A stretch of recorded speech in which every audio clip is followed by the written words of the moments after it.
La crise sociale engendrée par la réforme des retraites aurait-elle eu raison de la bonne entente entre Emmanuel Macron et Elisabeth Borne?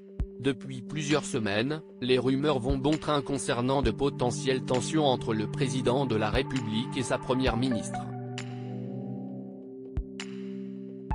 Le chef d'État serait même soupçonné de vouloir remanier son gouvernement et éventuellement de se passer d'Elisabeth Borne.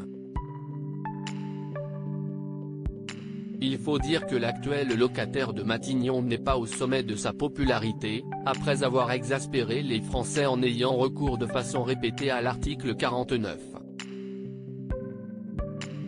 3 pour que le texte de la réforme des retraites soit voté à l'Assemblée nationale.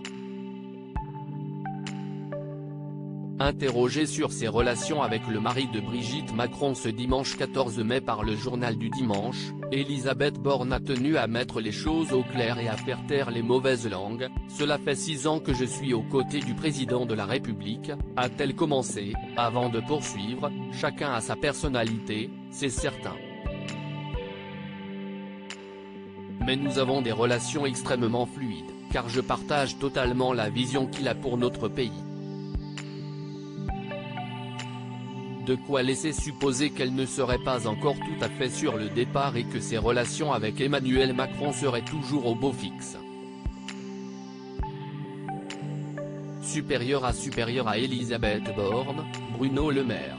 Découvrez les ministres à leur début de l'eau dans le gaz entre Emmanuel Macron et Elisabeth Borne. Le 11 mai dernier, c'est le magazine Challenge qui posait plus ou moins la même question à Emmanuel Macron au détour d'une interview. J'ai une règle qui n'a jamais été démentie, je n'aille jamais parler de mes premiers ministres.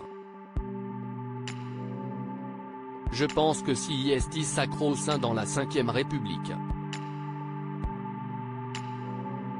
Notre relation est de confiance, avait-il alors répondu, sans vraiment trop en dire sur le fond de sa pensée.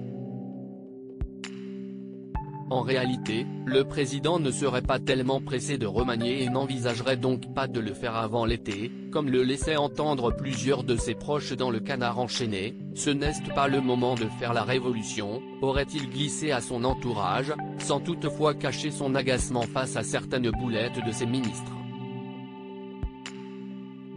Quand on commence à réfléchir, on a envie de tout changer, aurait-il fini par reconnaître. Article écrit en collaboration avec 6 médias Crédit Photo, Stéphane Le Mouton.